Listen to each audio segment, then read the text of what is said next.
जी, सोमेश, तो यहाँ पर आ जाते हैं इनके चार्ट्स को थोड़ा और विस्तार से समझने के लिए। और यहाँ पर सबसे पहले निफ्टी की चार्ट पर ही देखें तो एक बड़ी दिलचस्प चीज़ दिख रही है कि 200 दिनों की मूविंग एवरेज को हफ्ते में 3 दिन निफ्टी ने छुआ है और उससे संभलने की कोशिश की है।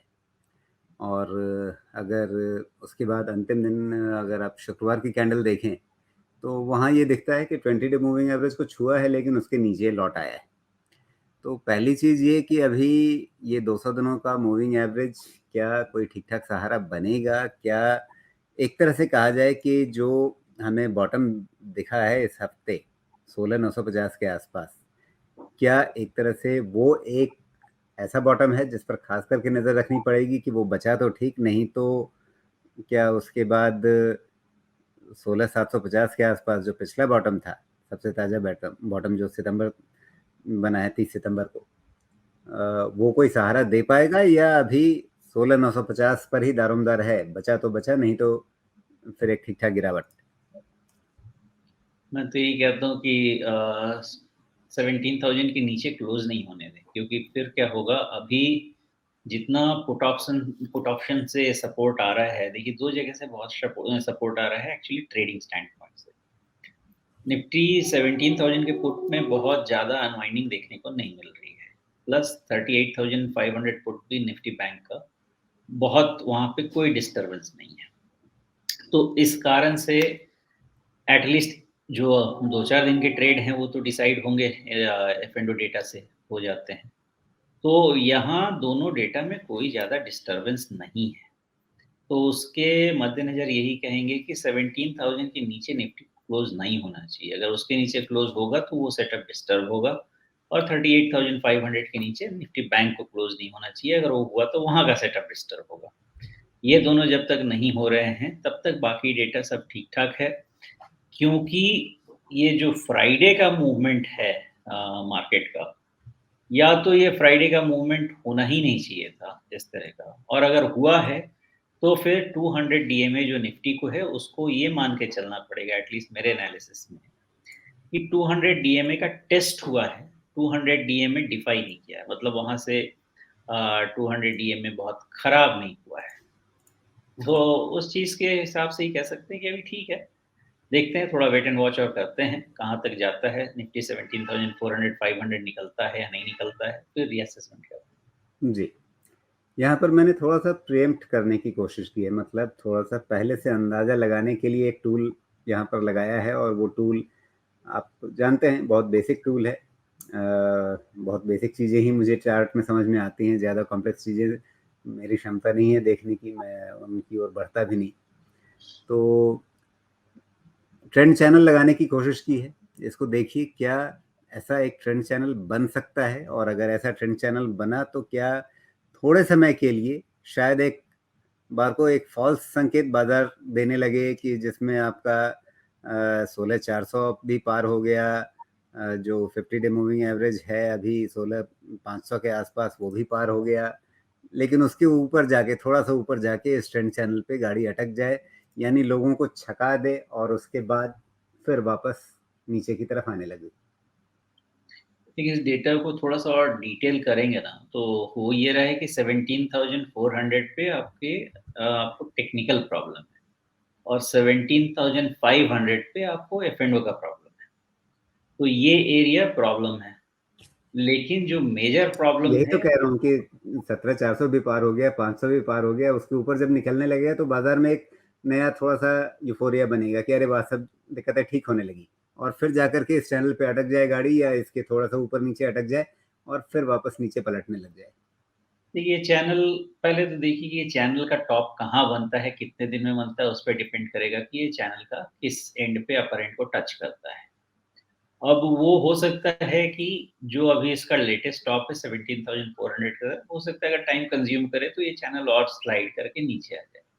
मुद्दा वो नहीं है, मुद्दा ये है कि 17,400 और 500, 17,400 17,500 के नहीं, इस बाद चैनल में मैंने टॉप निफ्टी, तो लिया है जो 18,000 के आसपास अभी टॉप बना था, 15 चीज़ सितंबर ओके का टॉप। कि जी, वहाँ पे बहुत ज़्यादा तकलीफ नहीं है मुझे। जी। मेन जो डेटा क्लस्टर बन रहे थे, वो डेटा क्लस्टर 17,400 500 का डेटा क्लस्टर है।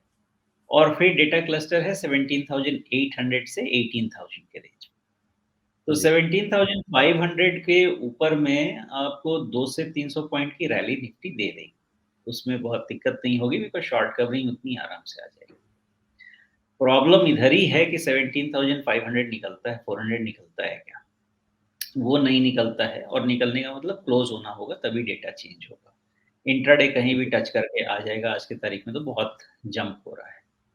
तो 1745 पे सबसे बड़ा अभी पहला प्रॉब्लम है बिकॉज़ वहाँ से जो है वो आपका लोअर टॉप का जो लोअर हाई का जो स्ट्रक्चर है वो नेगेट हो जाएगा। अभी तक वो लोअर हाई का स्ट्रक्चर पूरी तरह से नेगेट नहीं हुआ है। और लोअर हाई का स्ट्रक्चर नेगेट हो जाने का मतलब ये है, मुझे ऐसा लगता है कि 17,800 तो जाएगी ही जाएगी। हो सकता है कि ये हमको एक 17,000 का निफ्टी पे बॉटम भी कंसीडर करना पड़े। तो all data in the making या तो इसको डेटा में यहाँ से स्ट्रेंथ आना ही नहीं चाहिए और अगर डेटा में स्ट्रेंथ आता है, तो कुछ ज़्यादा ही स्ट्रेंथ फिर वो स्टे करेगा और ऐसा क्यों होगा इसको समझना ज़रूरी है क्योंकि जब तक ये होगा, हमारा 1 आध हफ्ते का और रिज़ल्ट आउट हो चुका होगा। और मोस्टली जितने अच्छे वाले रिज़ल्ट हैं, वो पहले 15-20 दिन में, 25 दिन में आ जाते हैं और बाकी जो टेल एंडर्स हैं, वो आना शुरू करते हैं। तो वो बाद में जाके तकलीफ़ कर सकते हैं। तो इस तरह से डेटा का फ़ॉर्मेशन होना चाहिए, जिसका अभी मुझे अंदाज़ा लग रहा है। जी। तो ये रही बात निफ्टी की। इसमें रिट्रेसमेंट पर कहीं नज़र रहेगी क्या आपकी? रिट्रेसमेंट लगाया जाए या अभी उसकी ज़रूरत नहीं है? देखिए रिट्रेसमेंट मेरे ख़्याल से अगर लगाना भी है, तो वो इंटैक्ट है अपना 16,500 600 के आस-पास का। होगा ये प्रॉब्लम कि अगर 17,000 के नीचे अब निफ्टी क्लोज़ होगी तो सिर्फ़ 500 पॉइंट के लिए नहीं होगी, हो सकता है 500 से 1000 पॉइंट के लिए वो निफ्टी का तैयारी हो।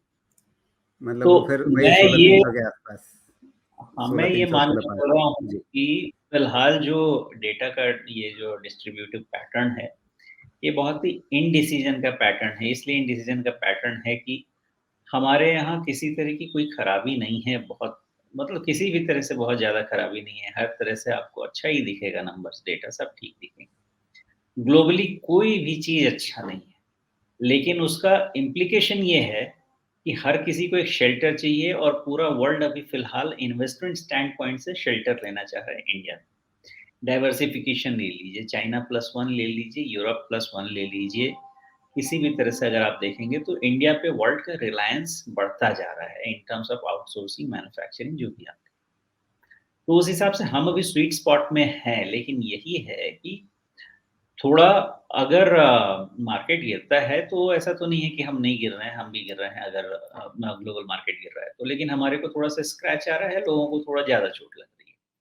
तो शॉर्ट टर्म, मिड टर्म में अगर ये फॉल होता भी है, तो ये मान के चलिए कि ये अपॉर्च्युनिटी बहुत अच्छी क्रिएट कर रहा है, अगर आपका विंडो 2 साल या उसके ऊपर का है। अब 2 साल का विंडो इसलिए रखना पड़ेगा बिकॉज़ मान लीजिए अगर होता भी ऐसा है कि निफ्टी में 5-10% का करेक्शन अगर हो जाता है, तो फिर वहाँ से 15% ऊपर आना पड़ेगा निफ्टी को 1 साल का जो रफ़ली 15% का राइज़ मान के चलें तो 1 साल का गेन वापस लाने के लिए। और अगर वैसा है तो अच्छी अर्निंग के लिए अपने को 2 साल का विंडो रखना पड़ेगा। अगर वैसा करेंगे तो ये जो छोटी-छोटी फॉल्स आते जा रहे हैं, आप खुद ही देख रहे हैं, हम सब देख रहे हैं, कि हर फॉल एक अपॉर्च्युनिटी क्रिएट कर रहा है at least growth oriented sector stand point से। तो उस हिसाब से ऐसा नहीं है कि हमारा मार्केट नहीं गिर रहा है या पूरा तरह से डीकपल हो गया है, कहीं ऐसा डीकपल नहीं हुआ है, गिर रहा है। रिलेटिव स्ट्रेंथ हमारी थोड़ी ज़्यादा है for the obvious obvious reasons और वही रहेगा। तो ओवरऑल यही है अभी जो इसका नक्शा बन रहा है, वही बन रहा है कि निफ्टी 200 डीएमए को रीटेस्ट करके आया है और ये एक होप है। तो अब अगर 17,000 के नीचे अगर क्लोज़ होता है निफ्टी तो फिर वो जो 200 डीएमए का रीटेस्ट का होप था वो ठीक नहीं रहेगा और वही प्रॉब्लम हो जाएगी।